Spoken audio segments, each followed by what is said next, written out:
أعوذ بالله من الشيطان الرجيم بسم الله الرحمن الرحيم وممن خلقنا أمة يهدون بالحق فبه يعدلون والذين كذبوا بآياتنا سنستدرجهم من حيث لا يعلمون وأملي لهم إن كيدي متين. دنا مخي آياتونه کې د جهنميانو ذکر بیا د جهنم نه د بچ کېدو دپاره د علاج ذکر او په دې صورت کې مخکې د بني اسرائیل سره متعلق یو خبره ذکر شوې ده چې دا بني اسرائیل د موسی علیه السلام امتیان چې دي دا ټول یو شان نه دي، بلکې په دې کې بعضې داسې هم شته دي چې هغه په سمه لاره باندې روان دي،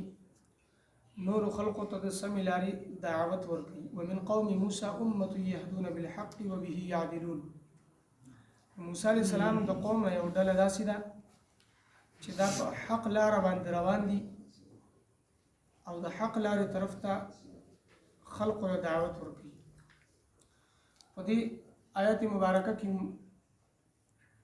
د یو ګروه ذکر دی چې هغه په سمه لاره باندې په خپل هم روان دي او بل ته هم د سمې لارې دعوت ورکوي. نو د دې آیت مصداق دی د حضور صلی الله علیه وسلم امت، دا امت مراد دی. اول مخاطبین صحابه کرام دي، انصار او مهاجرین، او بیا د هغو متبعین علما او داعیان چې هغه خلقو ته سمه لار ښیي، حق لار ښیي، د خلقو راهنمایي کوي، په خپله په هغه حق باندې قائم او دائم دي او خلقو ته د حق تلقین ورکوي. وممن خلقنا امة یهدون، او بعضې د هغه چا نه چې موږ پیدا کړ دي امة داسې خلق دي یهدون بالحق چې دا د حق لارې طرف ته راهنمایي کوي، صحیح خبرې طرف ته، د صحیح عقیدې طرف ته راهنمایي کوي.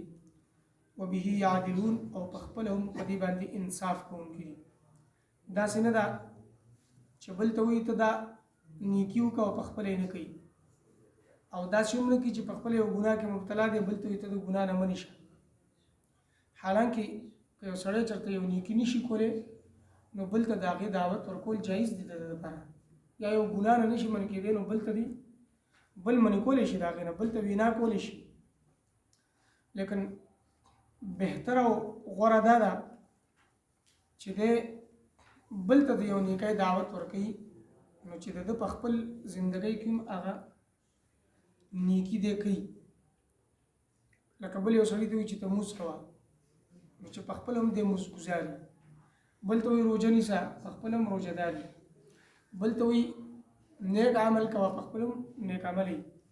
دغسې یو سړی د ګناه نه بچ کوي، منع کوي چې دا کار مه کوه دا ګناه دی، دا نافرماني ده، نو چې دی په خپله هم د هغې نه منع کېږي، په خپله په هغې کې مبتلا نه وي. والذین کذبوا بآیاتنا سنستدرجهم من حیث لا یعلمون. او هغه خلق چې هغې زموږ د آیتونو تکذیب وکړو، دا یې دروغجن وګڼل، د دې نه انکار کوي عملي طور سره یا عقیدتاً د دې تکذیب کوي. سنستدرجهم من حیث لا یعلمون، رورو رورو موږ دوی له نیسو د هغه ځای نه چې دوی ته د هغې علم نه وي، پته ورته نه وي. لکه ده ته انعامات ملاویږي د الله د طرف نه، او دی خپل د ذهن مطابق دا خیال کوي چې ما ته د انعامات راځي او زه ګناهونه کوم، نافرمانیانې کوم، کیدای شي زه چېرته په حق او سچ مذهب باندې ما زما د طریقه به چېرته درست دي، نعوذ بالله دا به الله ته چېرته خوښوي، د ده خیال او د ده ګمان دا دی. حالانکې هغه انعامات هغه د ده دپاره د نقصان سبب دی، او هغه انعامات د ده دپاره د هلاکت سبب دی.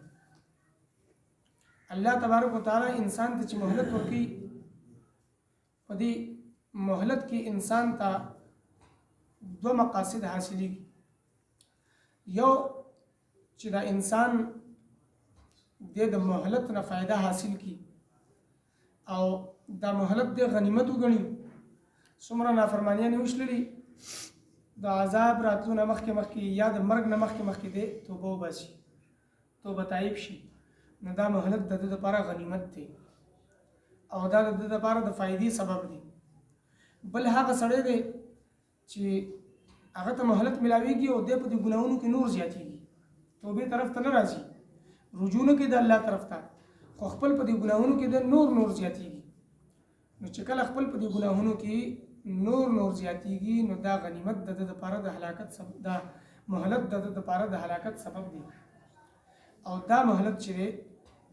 دا د ده دپاره د نقصان سبب دی د ده په حق کې دا فایدهمند نه دی دا د ده په حق کې نقصان دی الله رب العزت انسان له مهلت ورکوي اگر چې الله په دې انسان باندې خوراک څښاک خپل انعامات بندوي نه یو سړی نافرماني کوي او فوراً دی نه نیسلی کېږي په هغې باندې یا دته انعامات مسلسل ملاویږي او د ده نه انعامات هغه اخیستی کېږي نه په ده باندې هغه انعامات الله رب العزت کوي او د فایدې حاصلوي نو د دې دا مطلب نه دی چې دا سړی په سمه لاره باندې دی په سم مذهب باندې دی چېرته دی کامیاب دی بلکې دا خو ده ته یو مهلت ملاویږي دا مهلت بظاهر خو د انعاماتو په صورت کې دی خو حقیقتا دا د ده د هلاکت په صورت کې دی دا د ده د نقصان په صورت او د خسارې په صورت کې دی واملی لهم الله فرمایي موږ دوی له مهلت ورکوو وان کیدی متین یقینا زما تدبیر هغه ډېر مضبوط دی خفیه تدبیر ډېر مضبوط دی الله رب العزت انسان له مهلت ورکوي فوراً دا انسان د ده په دې ګناه باندې په نافرمانۍ باندې نیسلی کېږي نه او کله داسې وشي چې یو دم ونیسلی شي دا څه لازمي او ضروري قانون نه دی چې فوراً به دی نه نیسلی کېږي او ده له مهلت ورکول به ضروري کله انسان سره دا معامله وشي چې دی ګناه وکړي او په هغې باندې فوراً ونیسلی شي کله داسې چې دی ګناه وکړي او ده ته مهلت ورکړلی شي دی ونه نیسلی شي او ده ته انعامات نور هم زیات کړی شي دی په هغه انعاماتو کې په هغه عیش عشرت کې خوشحاله شي او نافرمانیانې نور هم زیاتې کړي نو دا د ده د نقصان سبب وي دا نافرمانیانې د ده زیاتې شي چې څومره د ده نافرمانۍ زیاتې شي دومره د ده دپاره عذاب زیات شي او عذاب د ده په حق کې لوی شي حالانکه که انسان ټول عمر د الله نافرماني کوي نو دی د الله د تدبیر نه بچ کېدی نشي د الله نه پټېدی او تښتېدی نشي ان بطش ربک لشدید سورة البروج کې راځي چې یقینا ستا د رب پکړ چې دی هغه ډېر سخت دی ستا د رب پکړ ډېر مضبوط دی ډېر سخت دی ان کیدی متین یقینا زما خفیه تدبیر چې دی د ده په حق کې دا ډېر مضبوط دی دا ډېر کلک دی زما د تدبیر نه دی نشي وتلی د ده په حق کې چې زه کومه فیصله کوم هغه به په ده باندې قایمیږي او د هغه فیصلې نه دی تښتېدی نشي دی د هغې نه ځان بچ کولی نشي وممن خلقنا امة یهدون او بعضې د هغه چا نه چې پیدا کړي دي مونږه امتون یو ډله یو جماعت یهدون بالحق چې دوی رهنمایي کوي د حق طرف ته او به یعدلون او په دې باندې انصاف کوونکي دي په خپله پرې هم قایم دي او فیصلې پرې کوي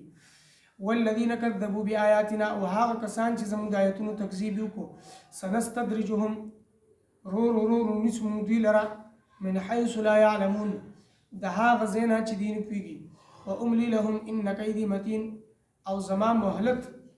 دوی له زه ورکومه مهلت دوله ورکوم ان کیدی متین یقینا